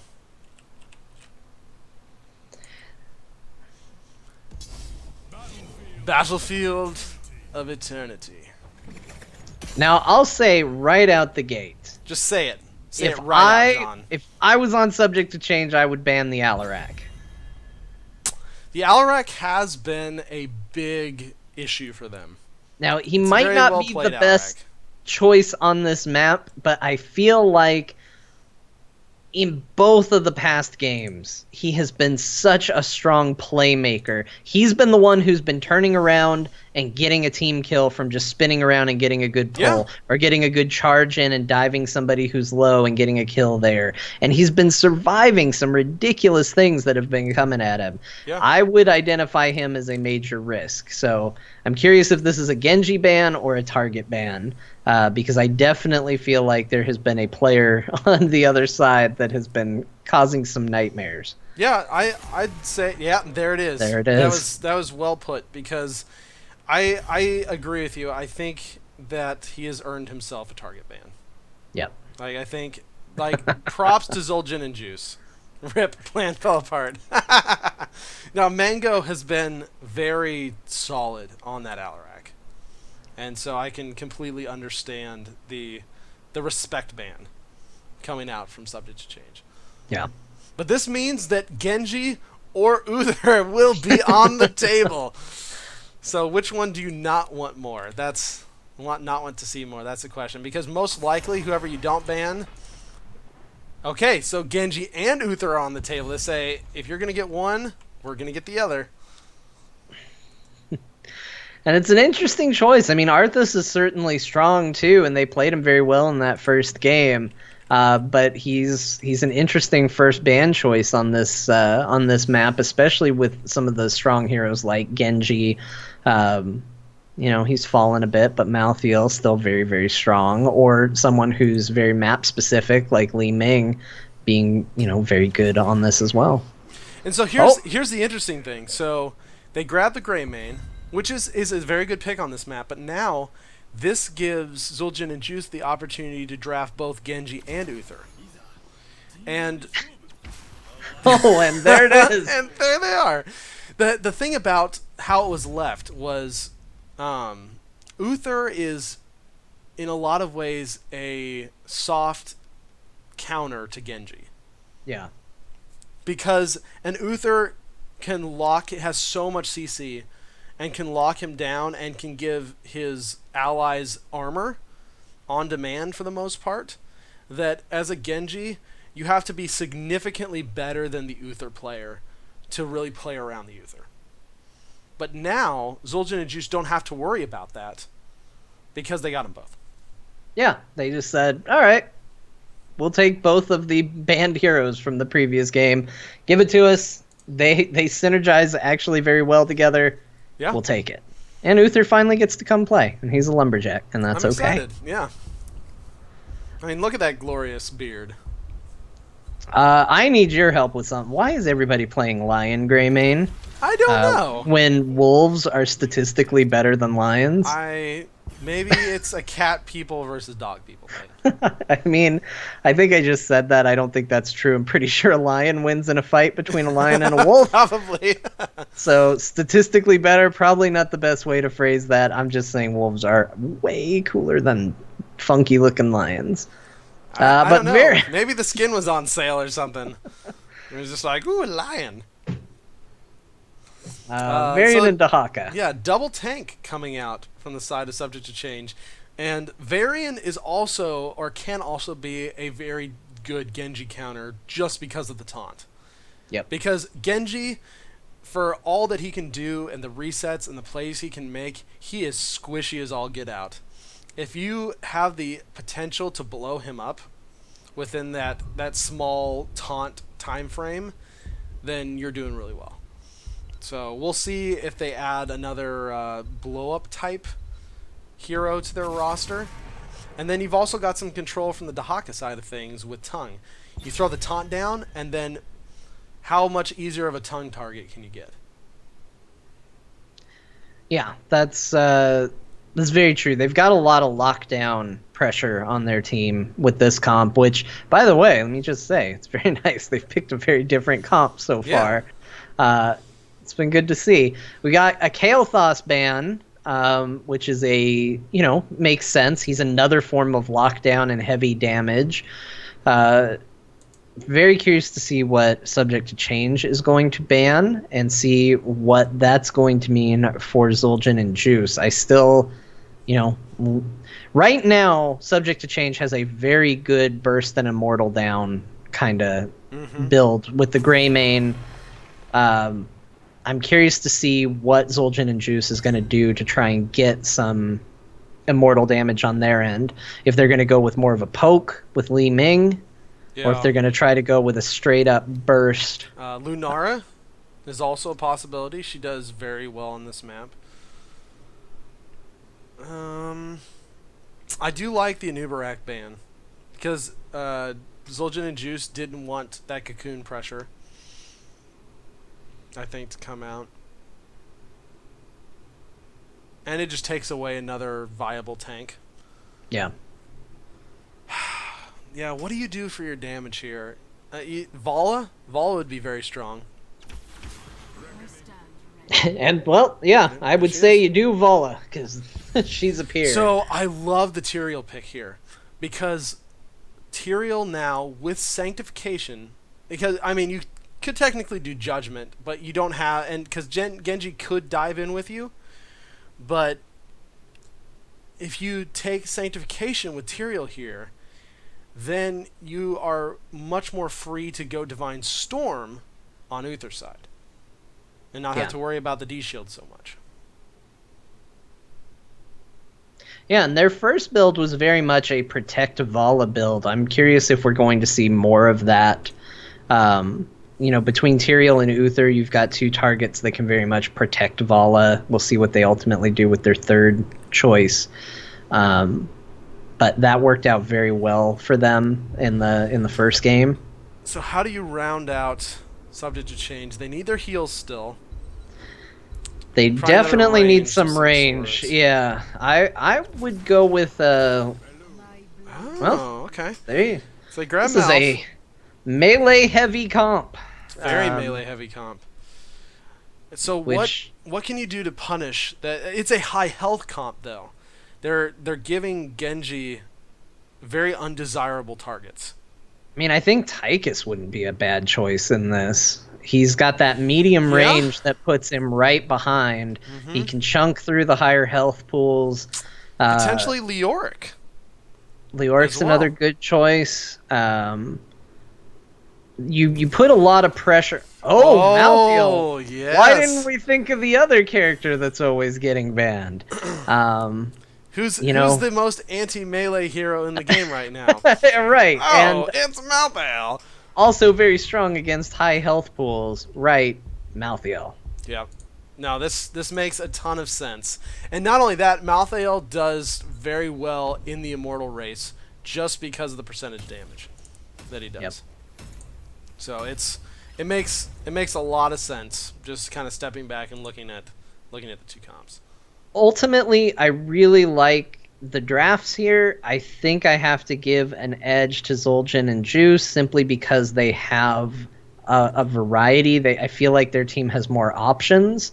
Um, Subject to Change has a lot of melee and a lot of lockdown and burst potential, but with the Malthael, it gets dangerous, and It in does. addition to that, that hasn't shown to be their big strength so far. That's been a strength for Zul'jin and Juice's builds. We haven't seen it from Subject to Change yet, and I guess we're going to see how they do with it here. This I feel like drives me even more to thinking that we're going to see Sanctification coming out on Tyrael. Okay, so for our final game, series tied 1-1, we have Ben on Vala, Kurt Dog on Genji, Mango on Malthael, Burger on Tyrael, and Hemo Santiago on Uther for Zul'jin and Juice. And for Subject to Change in red, we they have changed it up. We have Tim B on Dahaka, Multipass on Varian, Linehouse on Greymane, Math Problem on Sonya, and Fledgehammer on Malfurion. Alright, so it looks like Sonya's going to be their solo lane. So I assume we'll see Malthael probably in that solo lane. That's really the only person they've got that can then really solo lane. It looks like he's going to head up that way.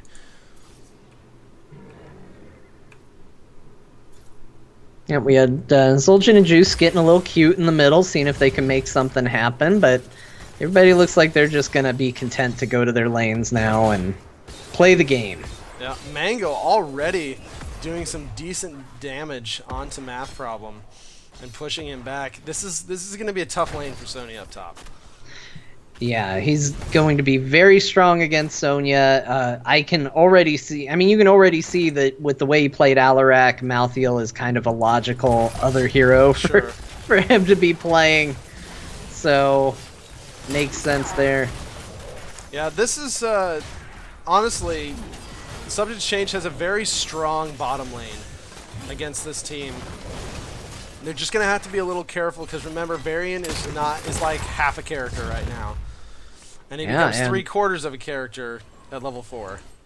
Linehouse and Ben both flirting with death. They both managed to get away, but Oh, Mango and Math Problem are just duking it out up top. Math Problem ended up getting some really good damage onto Mango, but Kurt Dog is here, and they want the gank. Sonya's gonna get away. She's Yeah, too strong. Yeah. First Immortals are out fighting. Looks like we've got Vala's going to try and stick on the enemy Immortal as much as possible, but we have a large 3-man. Sonya is getting extremely low. Kurt Dog not able to finish her off, and a little bit of a stalemate right now. Yeah, right now both trying to both defend and attack at the same time. No great race going. Trying to keep themselves up. Burger's going to go back for mana while the rest of his team just defends a little bit. Nice tongue by Timmy beyond the Kurt Dog, and he is extremely low. He's going to have to back out a little bit. You might say he needs healing. He might, one might say that. One might. Specifically Genji. Yeah. He might say him. it. And this, because of that, both Uther and Malthael ended up going back, as well as Genji ended up going for a little sippy cup. And this is Burger right now, needed. I've never seen a player more like saying hit me while everybody else is saying nah, we're good. He's putting himself in everybody's face and nobody is wanting to fight the Angel of Justice. Alright, we do have Shield Wall coming out on Varian. Nice roots to come in. Timmy's taking a decent bit of damage, and they're just trying to get this. They're trying to get to the halftime show right now. Mango putting a lot of pressure on that Sonya. The dive from Genji, and oh, the resets. They almost get it. Vala does. Varian goes down too. Yep. Very well played on the side of Zul'jin and Juice. And now Malthael is soloing the Immortal, but soon to be joined by the rest of his team. But his team is very low. Yeah, they're flirting with death. We've got Burger up here kind of just watching and saying, all right, well, Halftime not a show's lot going I to can play do. out. Levels are very close, but now Subject to Change is going to be coming back at full health, and now it's a race. Now we got the full race, and this is going to be exciting because both teams are going to be very close. good. Look at it go. Oh! Wow. By and the subject narrowest to change. margin. 600 and change health. That shield is nothing. They're not going to get a whole lot of value out of this one. No, but I mean, it's funny because it was actually the slower damage from Malthael, the fact that it has to tick off, that made the difference in that particular outcome. Nice roots to kind of block off the gate as Burger and Mango kind of have to go back around on the other side. They might get the gate and the towers off of this, but they probably aren't going to get much in the way of the fort. Root goes out onto Ben, but it's not going to do much of anything. They're going to clean up the Immortal very easily. And, I mean, Subject to Change ended up getting a little bit of an XP lead. They're not a lot, but they caught up, and they're looking pretty decent. You take what you can out of that, but we're going to have a little scrum down here at the Mercs. Burger with the long-range teleportation. Nice roots. Disengage, but Mango does end up going down. That's a lot of damage on a Mango. And they're going to go ahead and try and pick up the Mercs. I was trying to think of a fruity joke, but I couldn't do it in time. I'm sorry, I failed. I failed you guys. I failed. Dehaka did end up burrowing down for that, though, so Sony had to rotate back up. But it was an interesting teleport from the Tyrael right at the beginning. Just like, really. See ya. Bye, guys. I'll be around later. I do like seeing the Dehaka up in the solo lane whenever necessary, because that allows you to use the power of your global to the fullest. Oh, math problem. Might be in a little bit of trouble. He found several members of the enemy team. Genji's coming in, and he does end up getting the kill. Ooh, that's unfortunate. But yeah, if you don't have Dehaka up in the solo lane, you're almost wasting your global, right? Because there's no global on the enemy team, on Zul'jin and Juice. So you want that Dehaka to be able to make any fight a 5v4 instantly. And then the other person who is laning against him is just stuck up top, right? Yeah, and I think we're seeing good rotations from them. Tyrael's doing a good job of defending, but you can see how much value that Dehaka got out of being in the bottom lane. It's pushed in pretty good.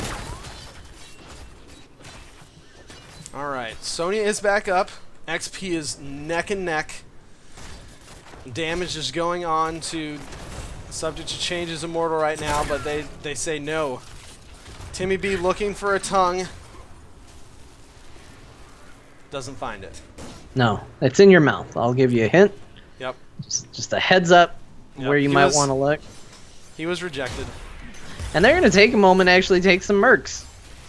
Okay, they're gonna grab their merc camp. They already cleaned up Subject to Changes, but that's gonna give Subject to Change good damage on their Immortal.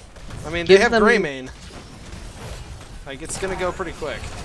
He does give Subject to Change something else that they do need to worry about beyond the Immortal race, and Dehaka falling, that's another thing they're going to have to worry about. Mango getting chased around. Unfortunately, Timmy did not have any essence, it looked like. And so Genji just waited for that burrow to end, and it was donezo. Malthael is up on top, slowly just eating away. They just need to do a little more poke to get this to the halftime show. As the defense from Zul'jin and Juice comes out, Dehaka was able to burrow back in, and there's the halftime show. And if it does end up the same way, where the Immortals are on opposite sides again, oh, okay, so they just switched in the middle. But the race should be Subject to Changes. Yeah, they're going to have to defend here or else just, do what damage they can, because even fighting at the defense, you're just seeing that Immortal fall very quickly. Level 10 is getting so close for both teams, and once those ultimates come out, this is going to be an entirely different game. Interestingly enough, and I just looked at this, Varian went Lion's Maw. Well, You hey, don't see that very often. I do because I like Lion's Maw a lot. Zul'jin and Juice almost just at the cusp of level 10.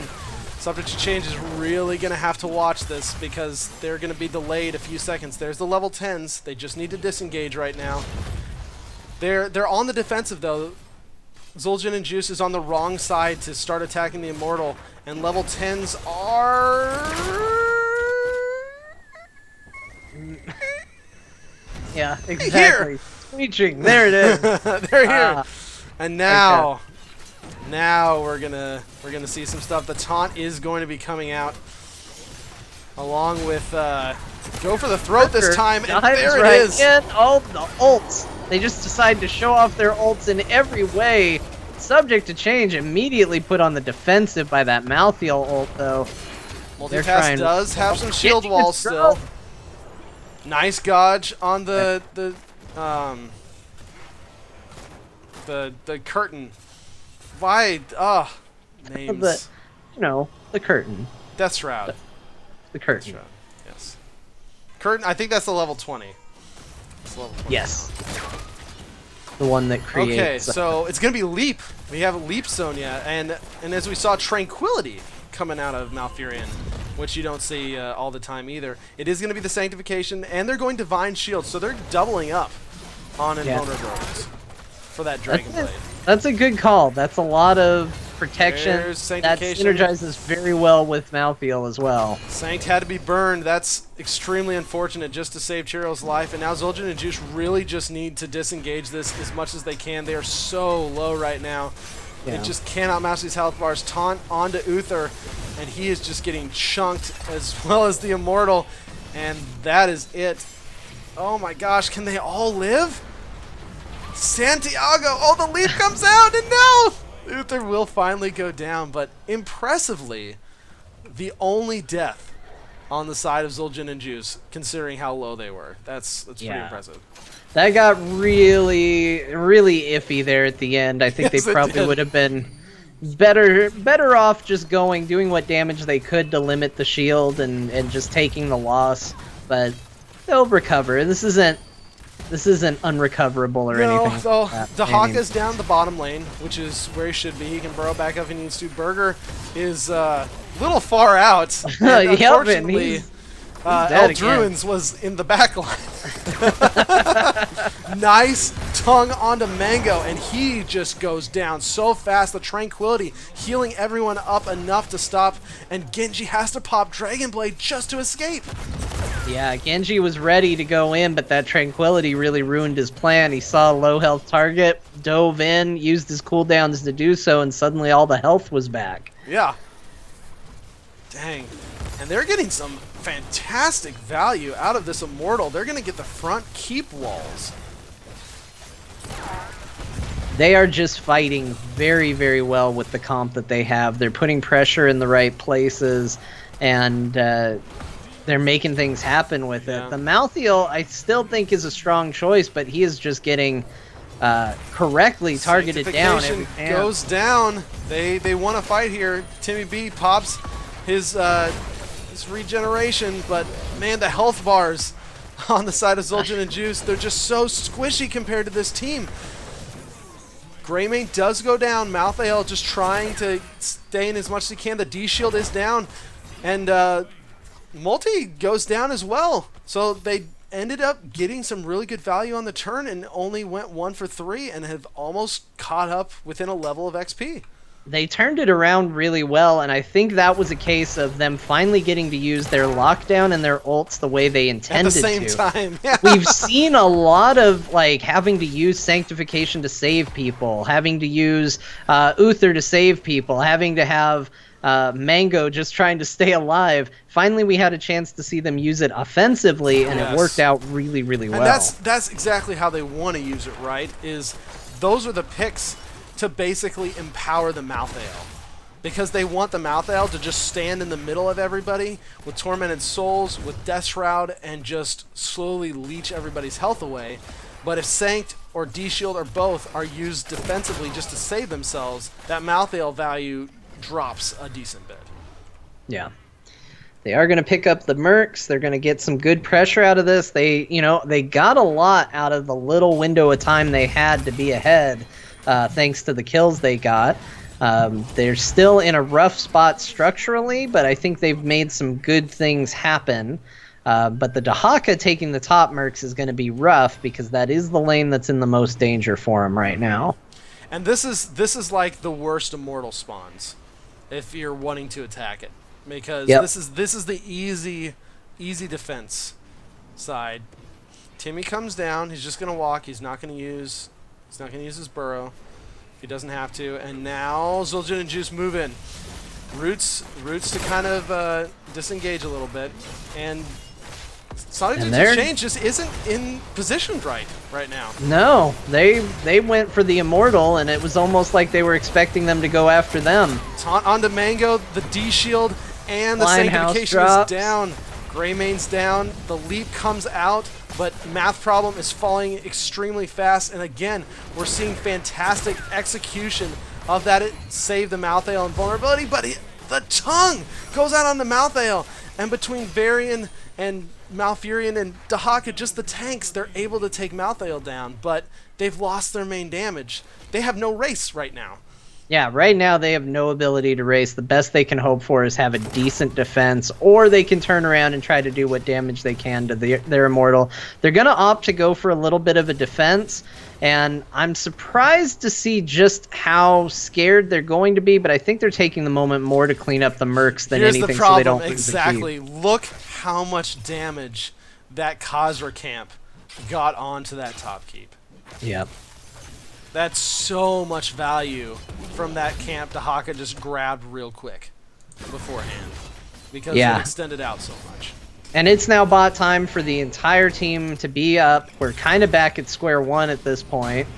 Now they got to do it again. And they're going right for it. Let's do it again. We can't wait. Lots of damage onto Timmy. He does have some essences. Nice tongue onto Burger. He looks like he's going to get out. Mango now in the middle of everything. Leap to get out of the center. But so much damage going down. And the side of Zul'jin and Juice is just so fragile. Malthael is grabbed again, and he goes down. Ben goes down as well. The D-shield is popped onto Genji. He's trying to get those kills. He does manage to grab one, but Santiago now goes down as well. Sanctification is in, and Genji just had to get out of there. There's really nothing he can do. Nope, that's just about it. Too much health. It's a very hard team for Genji to find those kills. Well, and you have teams that are basically trying to do the exact same thing. You have one team that's looking to say, okay, we need to focus and eliminate Greymane and Sonya. You have another team that's saying, okay, we need to focus and eliminate Malthael and Vala. And they both go in with the same objectives. Yeah. And it's a case of who's going to complete that objective first, basically, that is determining who wins these team fights. And both teams have showed that they have the capability to do it. Yeah. All right. So Zul'jin and Juice, almost 16. They will be on the same talent tier level. They're only one level down. They should clean up this Immortal fairly well. But this is what I like to see out of Subject to Change. They say, oh, screw the Immortal. We don't care about that. It'll get the fort, whatever. We want to get this keep and get those catapults going. Yep. And it isn't going to take much. As we said, that Khazra camp got a lot of value, and that keep is already gone. The Immortal just basically an added bonus at this stage. The keep was the true value, although they may try to see if they can get two out of the deal. Yeah, I mean, still got a half-health Immortal. Let's rotate down. Let's take that front keep wall. Let's poke a little bit of damage onto that keep. Get what we can. We're seeing it again. You got the focus onto Ben. Ben's having to stay in the back, be very, very safe. Getting very, very low. Sanctification goes down, and this is the engage. Tormented Soul's doing so much damage into everything. Varian just trying to live. Blows both of his protected, but he is going to fall, and now the chase is on. But the health bars of everybody but Varian are still very good.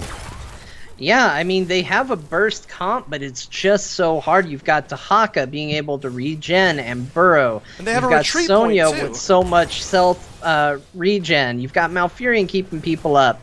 It's very, very difficult. Varian, even though he ended up going down, his ability to mitigate damage, It took you everything just they can't had to burst kill through it. him. Yeah. All right. Santiago, they're going for the tongue. Nice tongue. And Uther's going to fall. Uther. He's Boom. done. And because of that, this might be, yeah, this is a dead keep. Oh, yeah, this is another dead keep. Oof, that's unfortunate. And that puts them in a real tough spot for does. everything else going forward. And of course, Subject to Change is going to say, hey, let's keep the pressure going. Let's paint the map red. I mean, look at the map right now. They haven't even lost a fort yet. Not that this game is not comebackable, because it totally is. We don't have level 20 yet for Subject to Change. One good team fight could really put Zul'jin and Juice back in here, especially with the death timers how they are. But now, in the back of their mind, they're always going to have to keep an eye on that core and always have to keep an eye on that lane pressure, because there's going to be catapults going down both. Yeah, they are in a very much a defend position. Subject to Change is in a take your time and win the game spot. Every bit of time actually works a little into their advantage if they can keep them out of lanes clearing. Oh, Sanctification blown super early. Burger went a little gung-ho. The tongue, the taunt, he's able to get out with Eldruins, but that is not the engage they wanted. Malthael grabbed, has to pop Tormented Souls and the D-Shield just to stay alive, and they're going to try and get as much damage down as they can, but so many of their tools are already used. Yeah, they were not. His team was not ready for that engage. He put it down, and everybody was now in a big rush. But they are making Genji. it work. They've gotten 3 kills out of the Genji deal. is So cleaning up, and that was a huge turnaround. The Tormented Souls and the D-Shield ended up doing enough damage that they were able to get the turnaround in that fight because so much AoE was going down in that super tiny little area. yeah, and that's the part that makes Genji dangerous. Is you don't have to kill your enemy when there's a Genji on the enemy team. You just have to get him low, and Malthael is very good at doing exactly that. Oh, Burger trying to deny As some much damage as here, possible. but he's hurting a bit. Malthael forced to go back just to clean up these lanes. I mean, look at this catapult pressure, and they actually got some permanent core damage. Halftime show goes. We still only got 2 people up, but they're going to need to get this Immortal down quickly, and they should be able to win this. And if they can win this, this will really help stave off. They'll get a fort out of this almost for sure. Tahaka comes in, little bit of a bold play, but I think they should be able to finish this out without too much trouble. Everyone's back up though. The level 20s Here comes are the big here. fight. Malthael isn't there. He's been their playmaker for fights. This is going to be a big problem. D-Shield has to go down on the ball, and they're just trying to finish the Immortal off, but they just can't quite, and Genji finishes it. Genji But at says, "I'll what do cost? it." At what cost? Both Uther and Vala have fallen. Burger should be able to get out, but now this is a 5v3, and even without the Immortal pushing, we have catapult pressure in both lanes, almost right up next to the core. I Yeah, don't know if Malthael and Genji and Tyrael can defend this. No, I don't think they can, and they're just saying, hey, we got this. You can have the Immortal. We'll take the core. All right, Tormented Souls goes out. They're going to try and get as much Doing a big pressure push down. to defend Dang! it. The taunt goes out, but Genji does manage to get deflect on. Genji ends up dropping. Mango's still doing the work, but it is just too much damage from too many sources on the core, Yeah. and that's going to be game GG. Extremely well played by Subject to Change that second game. They executed the team fight comp a little better, and even though the Genji ended up being really good, it didn't. I mean, or I guess I should say, even though the Genji was well played, it was a very hard team to play a Genji against. There's just so much health. I think that's one of the problems with where Genji gets picked in the draft is he's so frequently picked up early, but now, in a post nerfs and more balanced Genji world, he's still a very strong hero, but he's a counterable hero. Yes, very much so. And I think the biggest thing that I saw out of that was that Subject to Change was able to use enough stuff to make Zul'jin and Juice scared enough to have to blow big cooldowns early. Yeah. And that They that screwed up their whole playstyle, their whole strategy, because the whole strategy was get sank down on the engage in the middle of everybody while Genji goes crazy, and then you have the D shield available for Genji or Vala depending on who's the target or who's the focus. But more often than not, Sanct had to be used super early, or D shield had to be used defensively instead of offensively, and that whole combo really only came together one time, and it worked extremely well the time it came together, but it only came yeah. together once. They had one proper use of it, which was dominant. They had another one that was kind of blown, but the Malthael managed to save it and make it work at the very, very end. And it ended up turning in their favor. But other than that, it was constantly being used defensively, and they were taking them as offensive abilities and then just having to use them in a different way. Yeah, it was it was rough. It was rough, but man, that is the series I wanted, John. Yeah, that was a good one. That That was really, was really good. very close. Like both teams did extremely well. There was some great plays from both sides, and that I easily could have gone either way, I think. Yeah, I mean, we had a very close first game, which literally could have gone either way. It Yeah. was a who's going to blink first. Then we had a decisive victory for one team, then a fairly decisive victory for the other. And I think that speaks to how on par with each other both teams were. Yeah, I completely agree. Well, guys, that's it for us tonight. Thank you so much for joining on what was a fantastic best of three series. John, thank you again for stopping by and casting with me. It's always a pleasure to hang out with Happy you to for be these. here. Yeah, absolutely. Thanks for having me. It was fun to do this again with you. I have to do it again sometime. We will. But guys, if you like what you saw, we'd love if you give the channel a follow. I should be doing Chair League most Thursday nights now for this season. So be sure to check out probably around 9 to 9:30 Central Time is usually the games I shoot for. Also, I am a part of a podcast called Lords of the Storm. If you haven't checked it out and you like Here's the Storm, it's pretty good. I actually did an episode with Jeff Reynolds from Heroes Forge last night, and it's long, but it's good. It's good. It's good that it's now in mono and not stereo. Yeah, What you gonna do? I am gonna have to listen to that. I started it, and when it was just playing through my phone, it was fine. When it was playing in my car, it was fine. And then I got to work and had to switch to headphones, and that was not fine. That was not fine.